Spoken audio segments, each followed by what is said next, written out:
The story begins in a grand mansion on the edge of the city, a house so big that people often stopped on the road just to stare at its beauty. Tall white pillars, shining glass windows, and a garden filled with rare flowers gave the impression that everything inside was perfect. But behind those walls lived a family who carried a pain that no amount of money could erase. The millionaire, Mr. Anderson, had everything people dreamed of: wealth, status, and respect. Yet, he carried a wound in his heart that never healed. A wound connected to his only son, David. David was born on a stormy night, and while the whole family celebrated the arrival of the heir, the joy did not last long. Doctors soon discovered something heartbreaking. David's legs were weak and lifeless.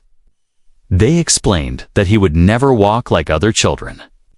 At first, Mr. and Mrs. Anderson thought it was a mistake. They poured their wealth into the best hospitals, famous doctors, and endless treatments, but every visit ended with the same painful words: "There is no cure." As the years passed, David grew, but his legs remained still. Other children ran in the gardens, climbed trees, and played football, while he could only watch from his wheelchair. The mansion was full of toys, gadgets, and luxuries, but none of them gave him joy.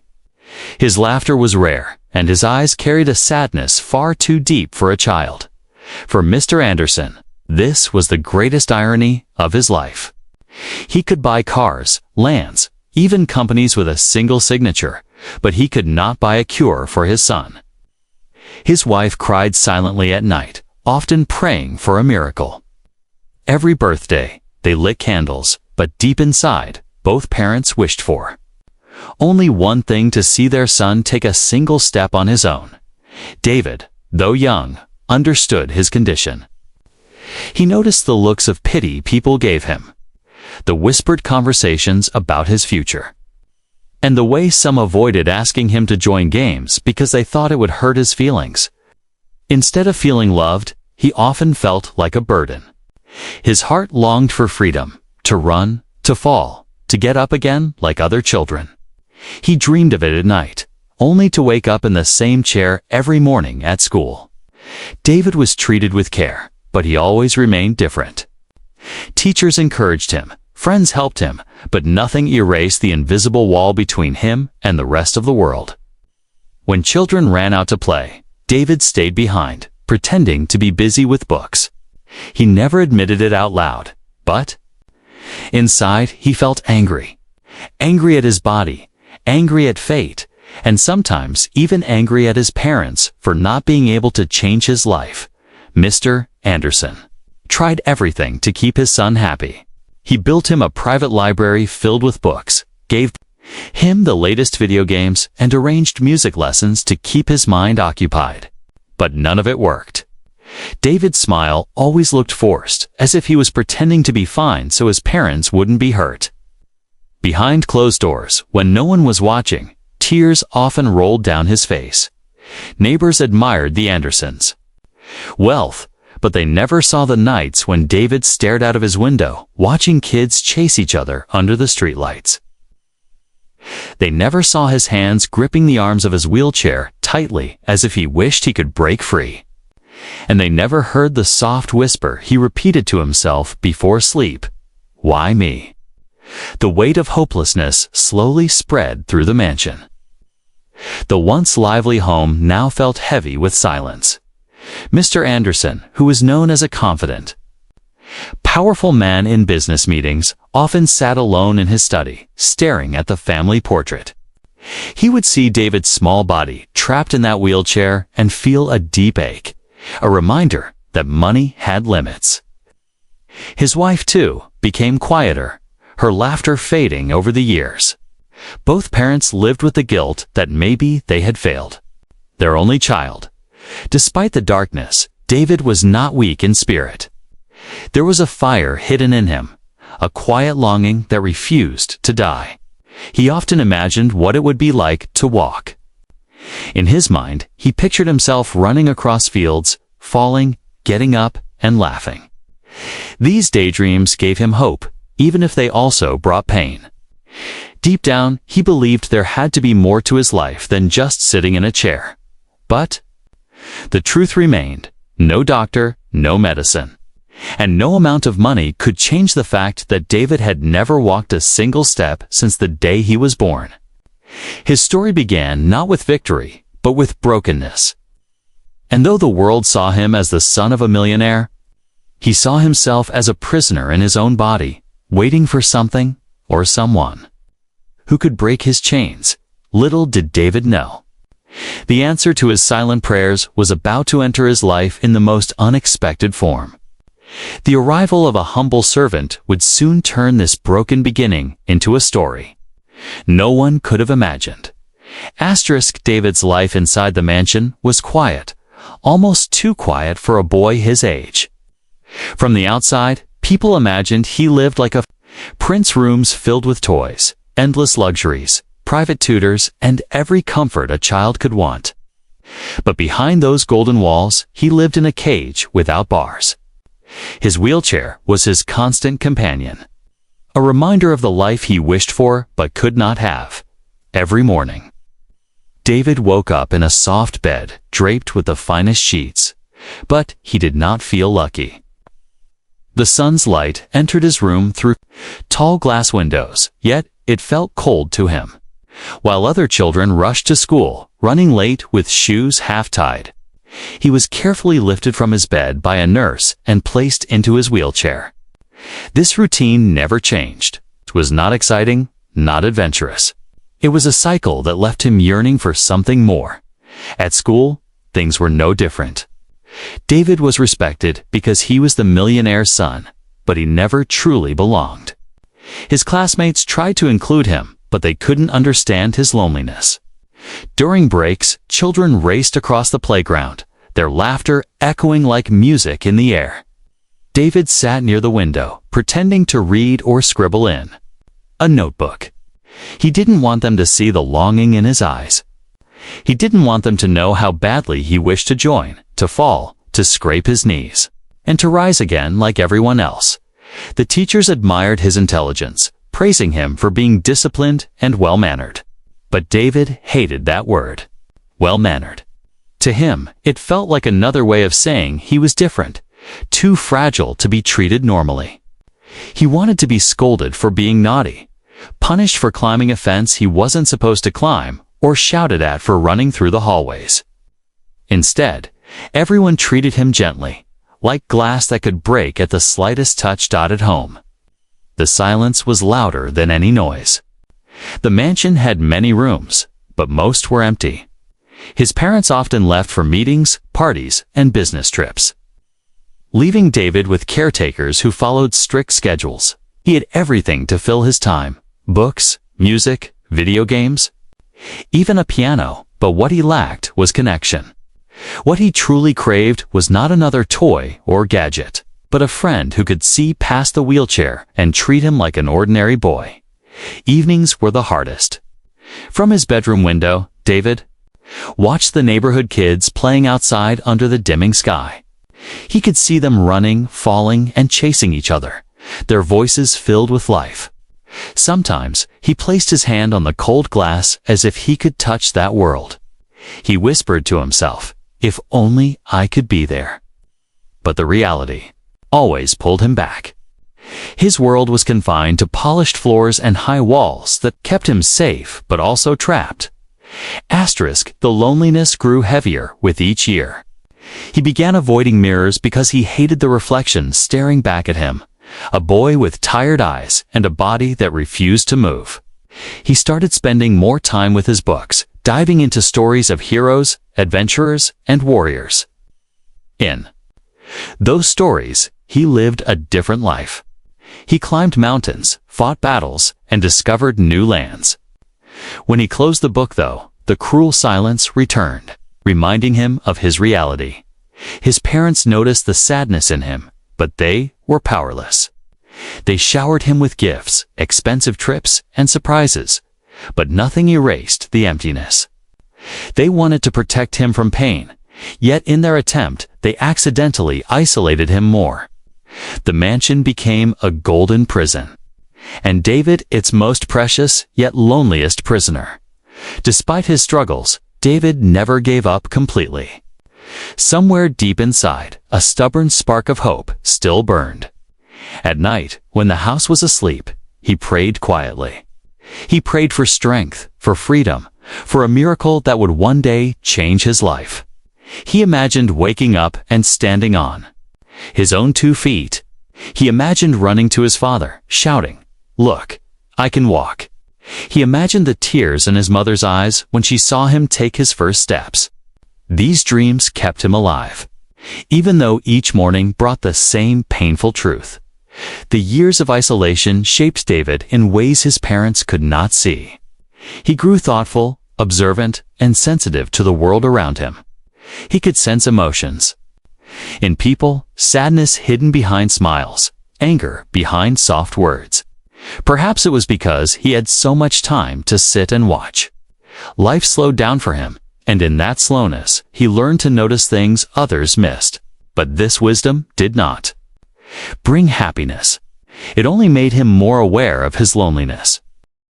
There were moments when he felt invisible, even within his own family. His father was often busy with business deals, and his mother, though loving, sometimes drowned in her own sadness. Servants moved quietly around the mansion, never daring to truly speak with him. Days passed into months, and months into years. But for David, time felt frozen. Every birthday reminded him of the years slipping away while his dream remained out of reach. One night, after watching children play in the street until the lights went out, David whispered to himself, "Maybe I was never meant to walk." For the first time, the hope he clung to so tightly began to weaken. He closed his eyes, and for the first time in a long while, he didn't imagine himself running. He imagined himself fading into the background. Just a shadow in the mansion, no one truly knew. But life has a strange way of answering prayers when you least expect it. In David's darkest season of isolation, change was on its way. A new face was about to enter the mansion, someone ordinary in the eyes of the world, but extraordinary in spirit. This stranger would not pity David, nor would he treat him like fragile glass. Instead, he would see the fire still burning in him, and he would spark it back to life. The boy who lived in silence, hidden in the corners of a mansion, was about to discover that miracles don't always arrive wrapped in wealth or power. Sometimes they walk in quietly, wearing the clothes of a servant, carrying a strength that money could never buy. The Anderson mansion had seen many faces come and go. Servants, maids, cooks, and gardeners were hired and replaced countless times. For David, most of them were just shadows moving in the background. They did their work politely, bowed to him with respect, but never stayed long enough to make a difference in his life. To David, they were part of the walls, always there, but never truly seen. He had grown used to it, and he expected nothing more. But one afternoon, something different happened. It was a quiet day in the mansion. The air was heavy with silence, broken only by the ticking of the grand clock in the hallway. David was sitting in his wheelchair near the window, watching raindrops race each other down the glass, when he noticed a new figure walking through the garden. He wasn't dressed like the other servants who wore crisp uniforms. His clothes were simple, almost too plain for the setting. Yet his walk carried a kind of strength that caught David's attention. This was Samuel, the new servant hired to help around the mansion. He was young, perhaps in his mid-20s, tall and strong. His skin was dark, his hands rough from years of hard labor, and his eyes carried both humility and confidence.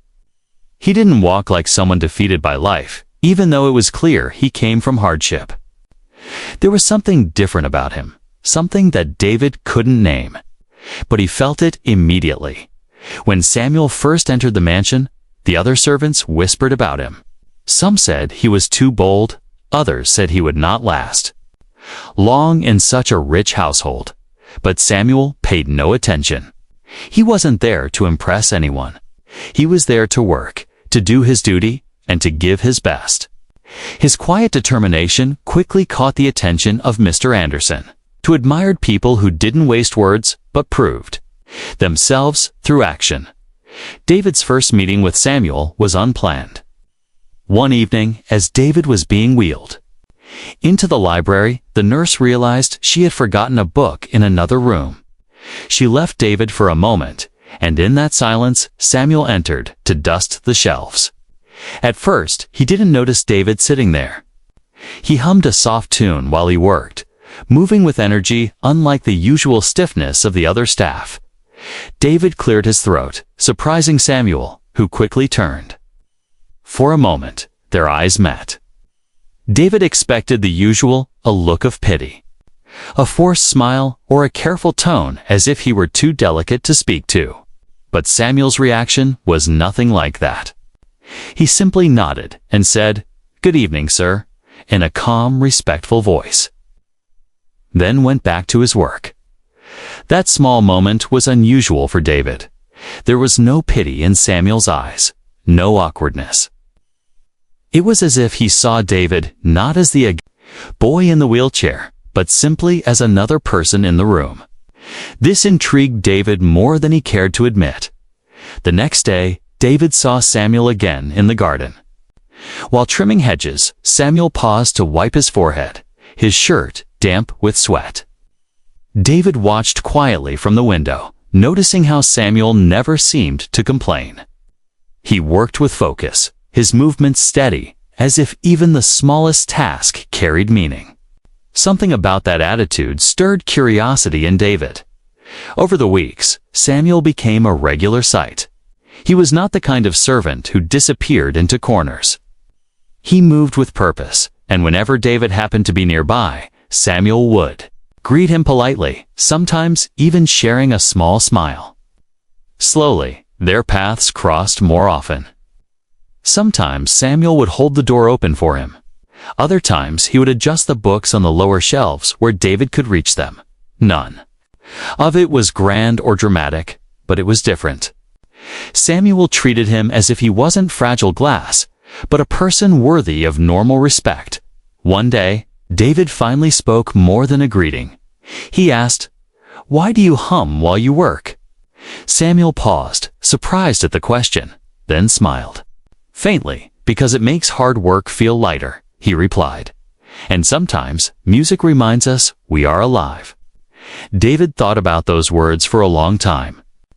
To him, life often felt heavy, trapped in silence. Yet Samuel, who clearly didn't have wealth or comfort, seemed to carry a strange kind of peace. That puzzled David. How could someone who had so little look more free than him? Their conversations began to grow. At first, they were simple exchanges about books in the library, about the weather, about the garden. But as days turned into weeks, David began to look forward to seeing Samuel. He noticed that unlike others, Samuel never stared too long at his wheelchair. He never used a soft, pitying tone. He spoke to David directly, as if he were just another boy, not a broken one.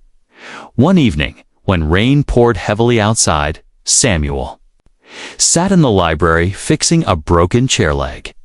David watched him curiously and asked, "Why don't you just throw it away? My father can buy another one." Samuel looked up, his eyes calm yet firm. "Not everything should be replaced just because it's broken," he said. "Sometimes what's broken only needs patience and faith to be strong again." Those words struck David like a lightning bolt. He didn't reply, but something stirred deep inside him. Could it be true? Could something broken like him ever be made whole again? For the first time in years, David felt a spark of interest in someone new. Samuel was not just another servant. There was something in him, a strength, a belief, a quiet fire that made David wonder if life could be different. What David didn't realize yet was that Samuel had noticed his loneliness long before their first real conversation. He had seen the sadness in David's eyes, the way he watched the world from behind glass, and the way his hands gripped the arms of his wheelchair as if they were chains. Samuel knew that beneath the boy's silence was a heart that longed for freedom, and he quietly decided he would do something about it. The arrival of Samuel was not just another hiring decision made by the Anderson family. It was the beginning of a friendship that would defy wealth, defy hopelessness, and ultimately defy fate itself. What no doctor, no medicine, and no amount of money could accomplish, this humble servant would dare to try. The mansion, which once felt like a silent prison, had unknowingly welcomed the very person who would bring light back into its walls. And David, though he didn't know it yet, was standing at the edge of a miracle. At first, no one in the Anderson household noticed how quietly a bond began forming between David and Samuel.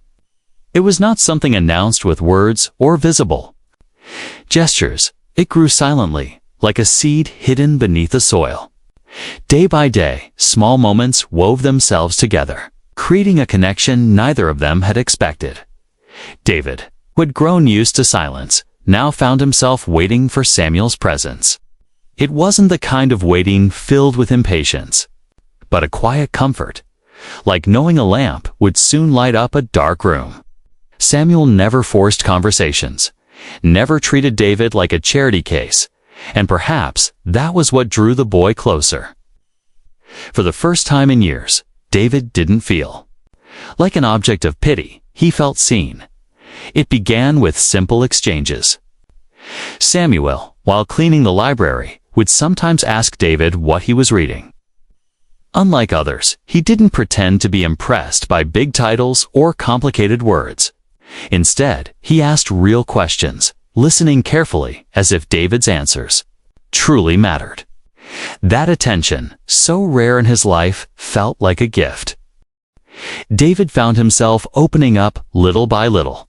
He began to share not only about books, but about his thoughts, his dislike of being treated differently, his longing to run in the fields he could only see from his window, and even his secret anger at life for making him different. Normally, he kept such thoughts locked deep inside, but with Samuel, the words seemed to escape naturally, as though his heart trusted him. Samuel never interrupted, never rushed to offer shallow comfort. Instead, he would listen with quiet patience and then share his own stories. Stories not from books, but from life. He told David about his childhood in a small village, where he worked in fields under the hot sun, where food was scarce, and where every day felt like a struggle for survival. He spoke of losing his parents young and having to grow strong before his time. David listened with wide eyes. To him, Samuel's world sounded so different, so far from the polished marble floors of the mansion, yet in Samuel's voice there was no bitterness. Instead, there was pride. Pride in the strength hardship had given him.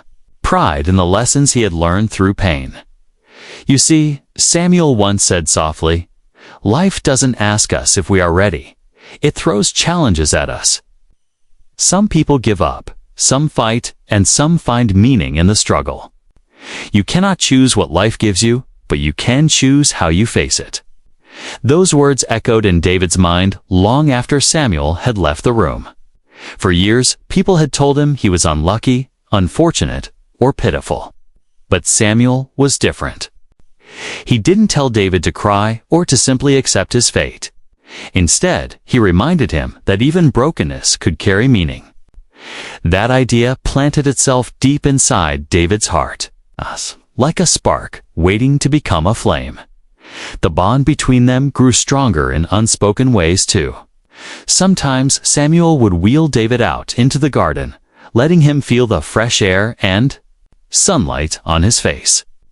Other times, they sat together in silence, one repairing tools, the other reading. There was no need for constant words. The quiet itself became their language. In that silence, David no longer felt alone. One afternoon, as Samuel worked in the garden, David asked him a question he had never dared to ask anyone before. "Do you ever hate life for being unfair?" Samuel paused, his hands resting on the soil. Then he looked up at the boy with calm eyes. "There were times I wanted to," he admitted. when hunger kept me awake, when people looked down on me because of my skin, when I felt invisible. But if I hated life, I would have lost. Instead, I decided to stand taller, to keep going. Life may not be fair, but it gives us chances, small ones, hidden ones.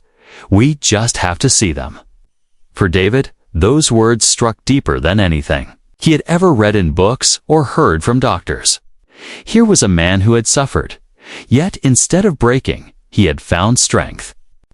And slowly, David began to believe that maybe, just maybe, he too could find strength in his own struggles. The family noticed the change. Mrs. Anderson, who often found her son staring blankly at the window, now saw him smile more often. He laughed at Samuel's simple jokes. He asked to spend more time in the garden. Even his father, who rarely had time to notice such details, remarked one evening, "The boy seems lighter these days." But only David knew the truth. It wasn't the garden or the sunshine that lightened his heart. It was Samuel, the servant, who treated him not like a millionaire's fragile son, but like a human being with worth. One night, as Samuel prepared to leave after finishing his chores, David stopped him. His voice was quiet, but steady. "Samuel, you make me feel alive." Samuel paused, surprised by the honesty in the boy's words. He walked closer and placed a firm hand on David's shoulder. "You are alive, David. More alive than you think. Don't let that chair fool you. What matters is not how your legs move, but how your heart beats. And I can see your heart is stronger than you know." Tears filled David's eyes. No one had ever spoken to him like that. Not the doctors, not his parents, not even his teachers. For the first time, he didn't feel broken. He felt powerful, as if something inside him had just awakened. That night, as he lay in bed, David whispered to himself, "I am alive." He repeated it again and again, holding on to those words as if they were a lifeline. The bond between him and Samuel had become something unshakable. It was not built on wealth, duty, or pity. It was built on truth, on respect, and on the belief that even in the darkest places, hope could be found. And though neither of them knew it yet, this silent bond was preparing David for the moment that would change his life forever. The moment when Samuel would do something so unbelievable that the boy who had never walked would take his first step toward freedom. Asterisk. The days in the Anderson mansion had started to change. What was once a place of cold silence now carried a quiet energy. David was still in his wheelchair, but something inside him had shifted. His conversations with Samuel had opened a new door in his mind. He no longer felt like a boy condemned to a life of watching from the sidelines. He felt like someone standing on the edge of something new. Oh, he couldn't yet name it. Then came the day that would alter the course of everything. It began simply, like any other. The sun was bright, flooding the garden with golden light. David sat under the shade of the large oak tree, his book resting on his lap, though his eyes were not on the pages. They were on Samuel, who was working. A few feet away, chopping wood. David had seen servants work before. But there was something different about the way Samuel moved. Each swing of the axe carried not just strength, but determination. Sweat rolled down his forehead, soaking his shirt. But he never slowed. His muscles strained. His breath grew heavy, yet his focus did not break. Every strike of the axe seemed to say, "I will not give up." David watched with fascination. To most people, it was just a man splitting wood. But to David, it was something extraordinary. He saw more than labor. He saw the physical proof of Samuel's spirit. This was not a man doing a job for money. This was a man showing what human willpower could do. "Why do you push yourself so hard?" David asked suddenly, his voice breaking the silence. Samuel paused, resting the axe against the log. He wiped the sweat from his brow and looked at David with calm eyes. "Because the body becomes strong when the mind refuses to quit," he said. Pain is not the end, David. It is the beginning of strength. Those words pierced David's heart. He had always seen pain as his enemy, the reminder of what he could not do. But Samuel spoke of it as if it were a teacher, for the first time. David wondered if he had misunderstood his own suffering all along. Samuel must have seen the look in his eyes, because he walked closer and knelt down so they were face to face. "Do you know why I work like this?" he asked softly. "Because once I was told I would never amount to anything. People looked at me and said, 'You are poor, you are weak, you are nothing.' But I refused to believe them. I trained my body, trained my mind, and proved to myself that I am more than what the world thinks of me. And you, David, you are more than what that chair tells you." David's breath caught in his throat. No one had ever spoken to him like that. Everyone around him always treated the wheelchair as his identity. But Samuel spoke as if it was just a detail, not a destiny. In that moment, something stirred inside him, like a sleeping lion awakening. His hands gripped the arms of his chair tighter. For years, he had accepted that he would never walk. But Samuel's words made that acceptance feel like a chain he could break. The next day, Samuel did something that shocked everyone in the household. Instead of simply serving quietly, he demonstrated his strength in front of David again, this time in a more daring way. He lifted heavy barrels in the storeroom, carried stones in the garden, and pushed himself beyond exhaustion. When David asked why, Samuel only said, "Because I want you to see that the body listens to the heart. If your heart is strong, your body can follow." David couldn't look away. A tease act of strength Samuel performed lit a fire inside him. It wasn't about muscles or labor. It was about will. It was about proving to life that you would not surrender.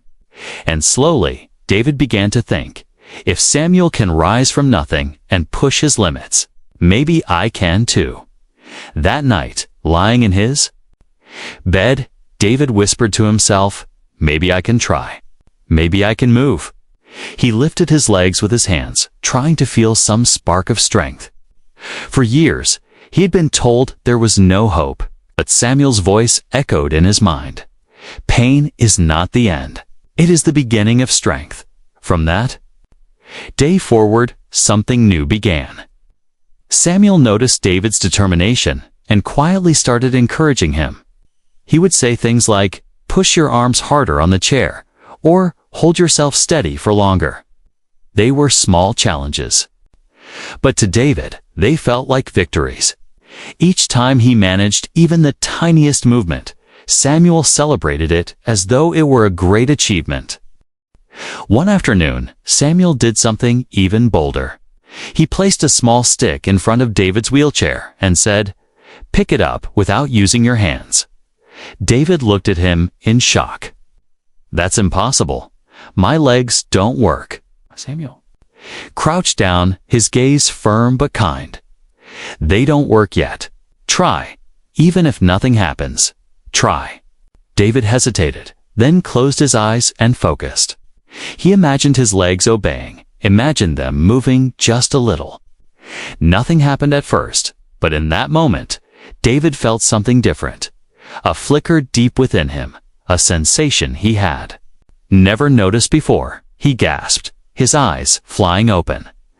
I felt something." Samuel's face broke into a proud smile. "Good. That means your body is listening." For the first time in his life, David felt hope not as a distant dream, but as something alive inside him. It was fragile, like a newborn flame, but it was real. And he knew Samuel was the one who had lit it. The mansion staff whispered about the strange friendship between the boy and the servant. Some thought Samuel was filling David's head with false hope. But Mrs. Anderson noticed the light returning to her son's eyes, and she could not deny the change. For years, David had been trapped in despair, but now he looked forward to each day. The turning point had arrived quietly but powerfully. What began as admiration for Samuel's strength had become something greater: belief David no longer saw himself as a prisoner of his wheelchair. For the first time, he saw himself as someone who might one day stand, someone who could defy the fate written for him. And though the miracle had not yet come, the first step had already been taken, not with his feet, but with his heart. The moment David whispered, "I felt something," the world inside him shifted forever. It was not much, only the faintest flicker, like a candle flame in the dark. Yet for a boy who had lived his entire life in stillness, that flicker was everything. For years, doctors had told him, "It's impossible." Teachers had said, "Accept your fate." Even his parents, though filled with love, had buried their hope in silence. But Samuel had awakened something none of them had dared to touch. Belief. From that day forward, David began to live differently. Each morning when he woke up, instead of dreading another day in the chair, he wondered what small step he could take toward strength. The mansion nurse noticed the change. He asked for less help when moving from bed to chair. He began trying to push his wheelchair harder and faster, sweating with effort until his arms ached. Sometimes he failed and ended up frustrated, but Samuel was always there, his calm voice reminding him, "Strength grows when we don't give up." Samuel became more than a servant. He became a teacher, a mentor, and in many ways, a brother. He never allowed pity to enter their conversations. Instead, he spoke to David as if he were training a warrior. "Your mind must command your body," he said one morning while helping David stretch. "If your mind says you cannot, your body will obey. But if your mind says you must, your body will try." David held on to those words like treasures. He began imagining himself walking, not just as a dream before sleep, but as a vision during the day. Sometimes he closed his eyes and pictured each step, the weight shifting, the muscles tightening, the floor beneath his feet. Samuel told him to believe so strongly that his body could not ignore the command. Of course, there were setbacks. Some days David tried to move and felt nothing. On those days, despair threatened to return, whispering cruelly, "You will always be this way." But Samuel never allowed the darkness to win. He would tell him stories of his own failures, how he once fell carrying a heavy load, how people mocked him when he couldn't finish a task, how many times he thought of giving up. But each failure, Samuel said, was only a stone on the path to strength. Slowly, David's inner fire began to grow. What once was only a spark, now flickered brighter. He started asking Samuel for more challenges. At first, it was small things, sitting without the support of his chair for longer periods, trying to balance by gripping the table or attempting to push his legs with his own hands. Then Samuel added exercises. He tied small weights to David's ankles, not to lift them, but to remind the boy that effort itself was progress. "Even if your legs don't move today, your spirit grows stronger," he would say. The family began to notice changes too. Mrs. Anderson walked into the library one afternoon and found David leaning forward, sweat dripping down his face, struggling to hold himself upright without support. She gasped in fear, rushing forward to stop him. But Samuel held her back gently. "Let him try," he whispered. "If you stop him, you take away his belief." Reluctantly, she stepped aside, tears welling in her eyes as she watched her son fight a battle she had long thought lost. It wasn't just his body that began to change. His entire spirit transformed. For the first time in his life, David spoke with confidence. He began asking questions about the world outside the mansion. He laughed more, he joked with Samuel, and sometimes even teased the servants. The boy who once avoided mirrors now looked at his reflection differently. He no longer saw only weakness. He saw possibility. One evening, Samuel took David to the garden under the fading sunset. The air was warm, and the smell of flowers drifted across the path. Samuel stood in front of him and said, "Today, we will try something new." David frowned. New? Yes, Samuel replied firmly. You will try to stand. The words struck David like thunder. His heart raced, his palms grew sweaty. Stand? I can't. I've never. Samuel raised his hand to silence him.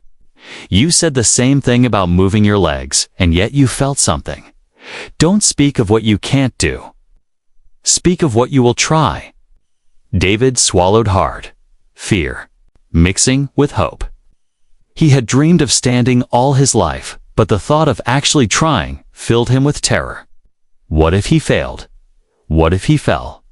What if it was all just an illusion? But Samuel's eyes held steady. Even if you fall, you will rise again. Falling is not failure, David. Refusing to try is. With trembling hands, David gripped the arms of his chair. Samuel placed his strong hands gently under the boy's arms, ready to support but not carry. Push, he whispered. David closed his eyes. He imagined his legs strong, his body rising. He commanded his muscles, his mind screaming louder than not. Ever. Stand. His arms shook with effort. His chest burned and sweat poured down his face. For a moment, nothing happened. Then, with Samuel's steady support, his body lifted slightly.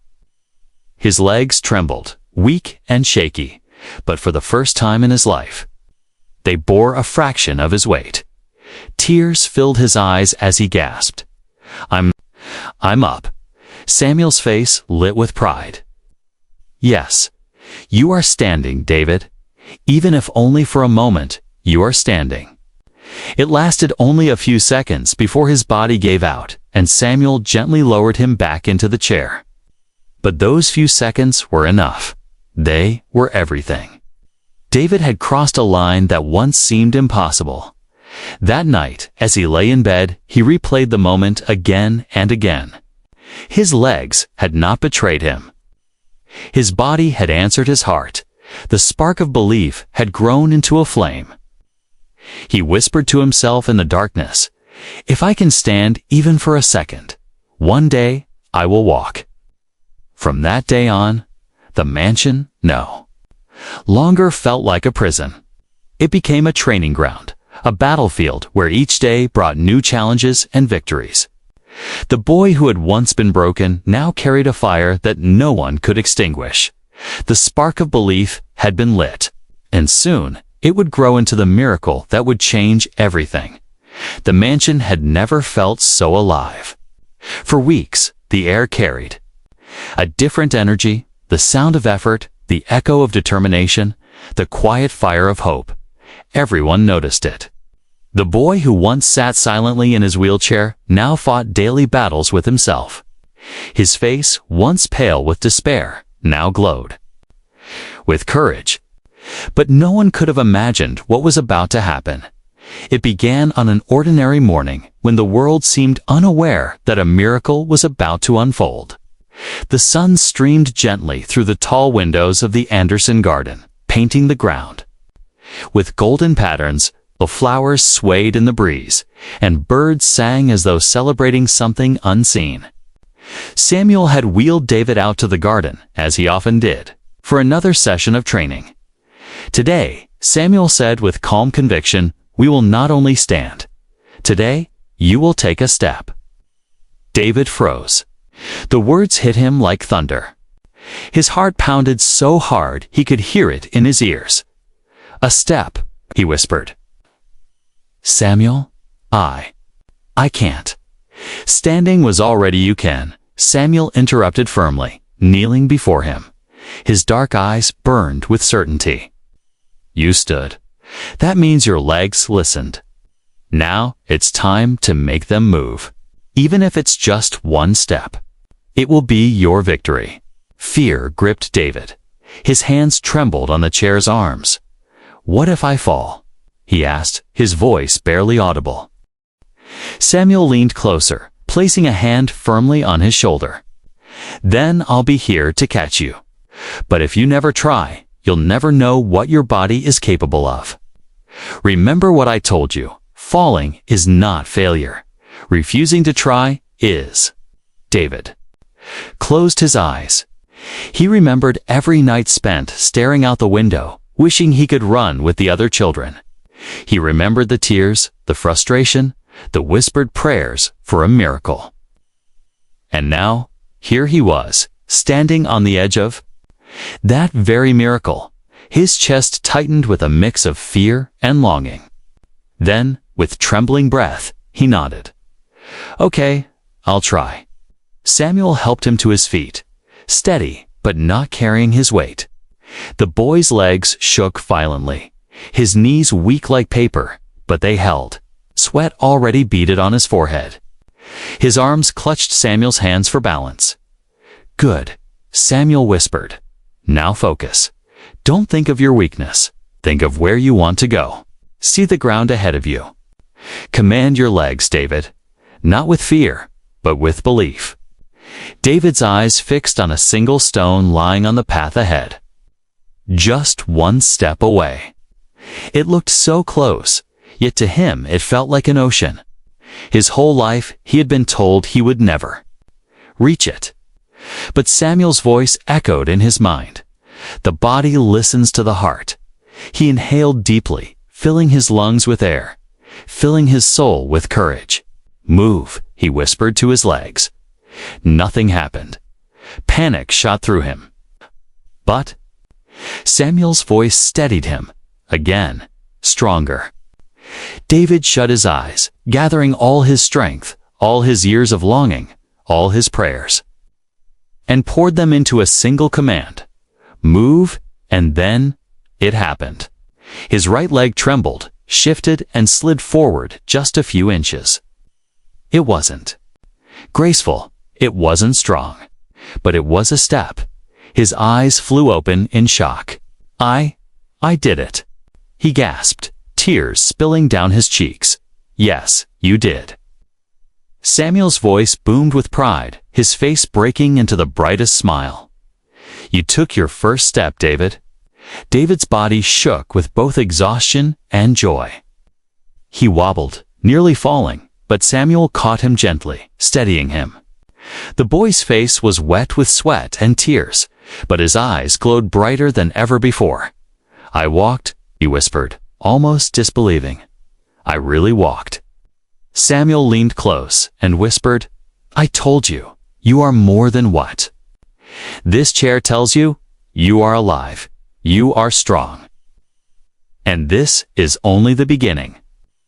At that very moment, Mrs. Anderson appeared at the edge of the garden, carrying a tray of tea.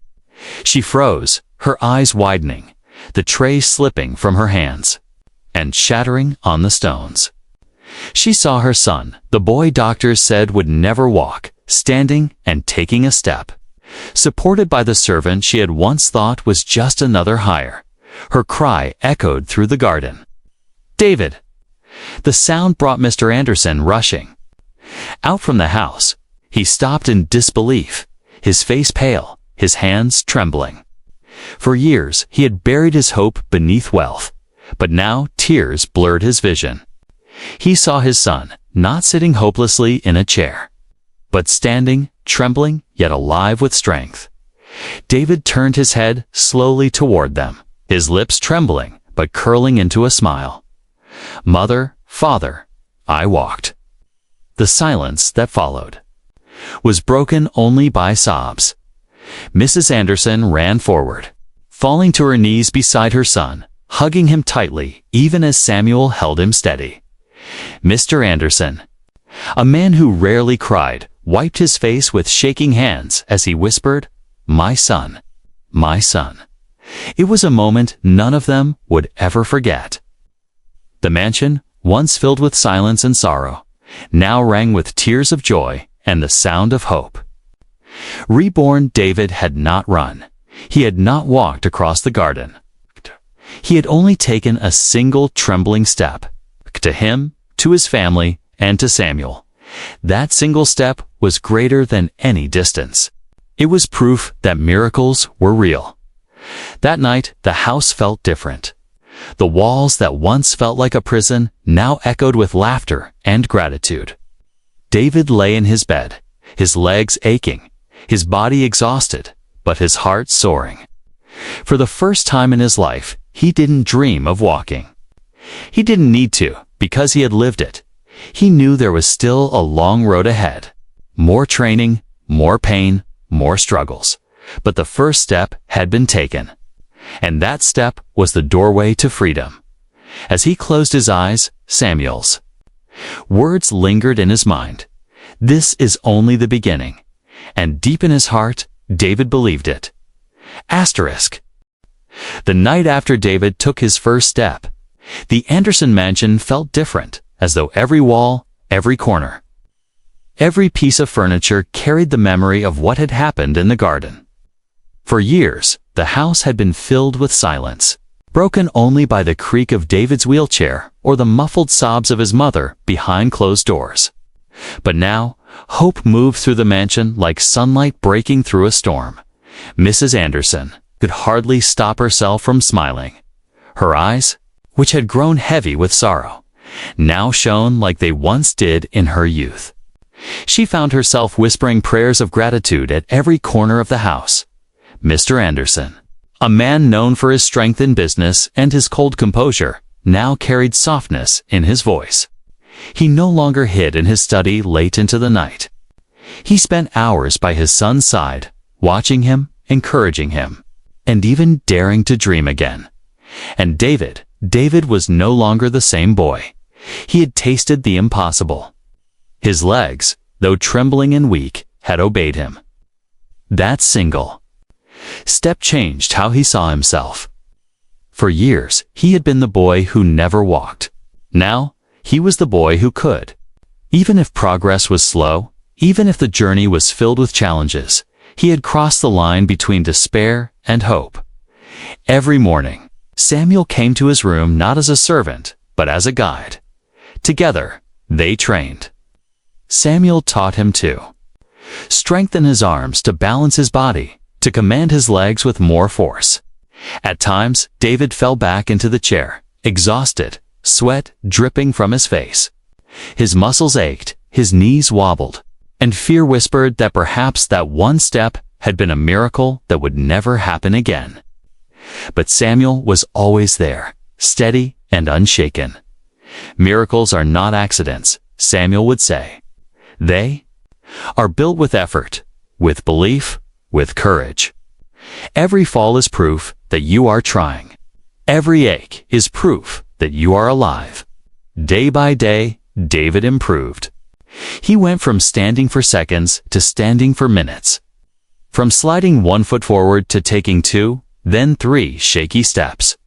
The progress was slow, painfully slow, but each step was a victory. Each movement a triumph over years of hopelessness. The servants watched in awe. At first, they whispered, unable to believe their eyes. But soon, they began to cheer quietly from the corners of the rooms. Their hearts lifted by the sight of the young master walking. Even the cold halls of the mansion seemed warmer, filled with the sound of encouragement and laughter. One evening, when David managed to walk across the small length of the library with Samuel's support, the entire family celebrated. Mrs. Anderson wept openly, hugging her son tightly, while Mr. Anderson, his voice trembling, declared, "This house will no longer be a prison. It will be a place of triumph." For David, the biggest change was inside. He no longer felt like a prisoner of his wheelchair. He no longer saw himself as broken or incomplete.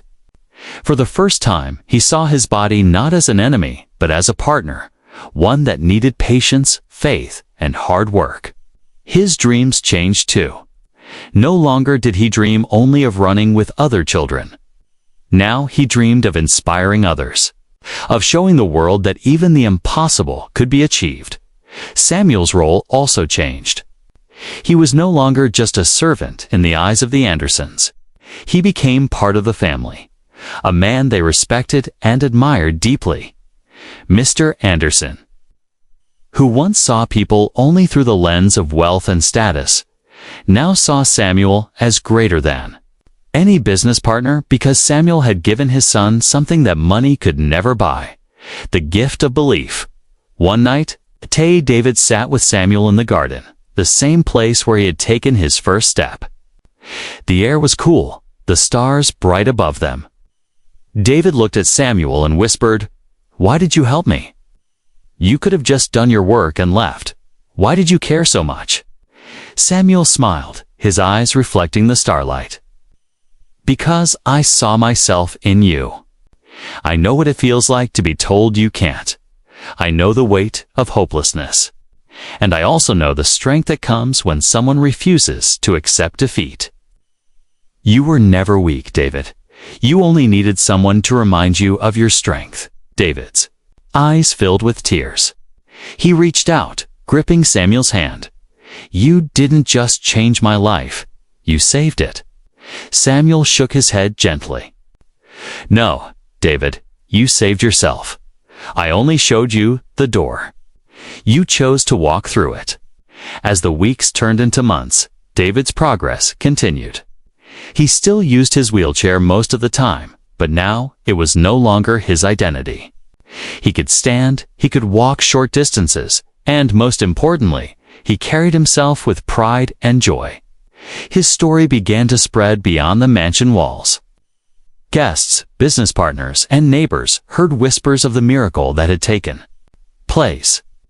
Many came to see him, astonished at the transformation, and every time they asked how it happened, David would smile and say, "Because I believed. Because someone showed me that hope is stronger than despair." The Anderson family, once known only for their wealth, now became known for something far greater, the miracle of their son. But deep inside the mansion, among the marble floors and golden chandeliers, they all knew the truth.